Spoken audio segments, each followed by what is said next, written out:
আসসালামু আলাইকুম। দক্ষিণ পূর্ব এশিয়ার বৃহত্তম দ্বীপরাষ্ট্র ইন্দোনেশিয়া।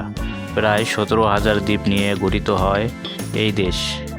ভৌগোলিকভাবে অত্যন্ত গুরুত্বপূর্ণ অবস্থানে রয়েছে দেশটি। ভারত মহাসাগর ও প্রশান্ত মহাসাগরের সংযোগস্থলে অবস্থান করায় ইন্দোনেশিয়ার সামরিক শক্তি শুধু দেশটির নিরাপত্তার জন্যই নয়, বরং আঞ্চলিক স্থিতিশীলতার জন্য খুবই গুরুত্বপূর্ণ ভূমিকা পালন করছে। সেনাবাহিনী, বিমান বাহিনী ও নৌবাহিনী নিয়ে গঠিত হয়েছে ইন্দোনেশিয়ার সামরিক বাহিনী। ইন্দোনেশিয়ার সেনাবাহিনী যা দেশটির সামরিক শক্তির সবচেয়ে বড় অংশ। এই বাহিনীতে রয়েছে কয়েক লাখ সক্রিয় সেনা সদস্য। সেনাবাহিনীর মূল দায়িত্ব হল স্থলভাগের জাতীয় নিরাপত্তা রক্ষা, সীমান্ত নিরাপত্তা নিশ্চিত করা, অভ্যন্তরীণ নিরাপত্তা ও দুর্যোগ ব্যবস্থাপনায় সহায়তা করা। ইন্দোনেশিয়ার সেনাবাহিনীর হাতে রয়েছে আধুনিক ট্যাঙ্ক, সাঁজোয়া যান, আর্টিলারি ও রকেট সিস্টেম। সাম্প্রতিক বছরগুলোতে দেশটি ইউরোপ ও এশিয়ার বিভিন্ন দেশ থেকে আধুনিক সামরিক প্রযুক্তি সংগ্রহ করেছে এবং নিজস্ব প্রতিরক্ষা শিল্পও গড়ে তুলেছে।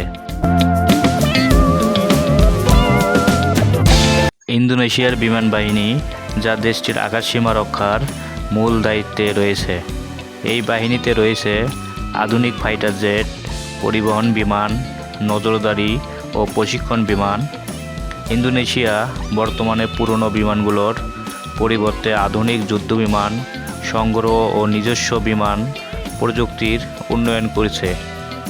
আকাশ প্রতিরক্ষা ব্যবস্থায় শক্তিশালী করতে রাডার ও মিসাইল সিস্টেম যুক্ত করেছে।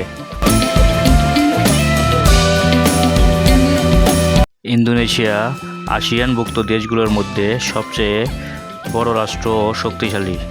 দক্ষিণ চীন সাগর, মালাক্কা প্রণালী ও গুরুত্বপূর্ণ বাণিজ্য রুটের নিরাপত্তায় দেশটির সামরিক শক্তি বড় ভূমিকা রাখছে।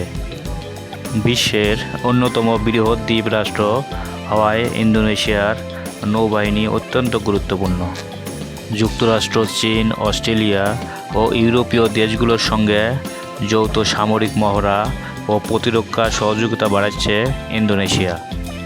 ইন্দোনেশিয়ার নৌবাহিনীর প্রধান কাজ হল বিশাল সমুদ্র সীমা রক্ষা, জলদস্যুতা ও অবৈধ মাছ ধরার বিরুদ্ধে অভিযান, গুরুত্বপূর্ণ সমুদ্রপথ নিরাপদ রাখা। নৌবাহিনীর বহরে রয়েছে ফ্রিগেট ও করভেট যুদ্ধজাহাজ, সাবমেরিন, টহল জাহাজ ও মেরিটাইম এয়ারক্রাফট।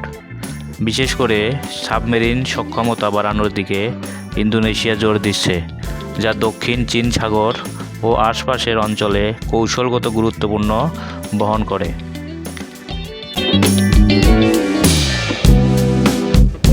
ইন্দোনেশিয়ার সেনাবাহিনী, নৌবাহিনী ও বিমান বাহিনী এই তিনটি শাখায় ধীরে ধীরে আধুনিক ও শক্তিশালী হয়ে উঠছে। বিশাল ভূখণ্ড ও সমুদ্র সীমা রক্ষায় এই সামরিক শক্তি শুধু ইন্দোনেশিয়ার নিরাপত্তা নয়, বরং পুরো দক্ষিণ পূর্ব এশিয়ার স্থিতিশীলতার জন্যও গুরুত্বপূর্ণ।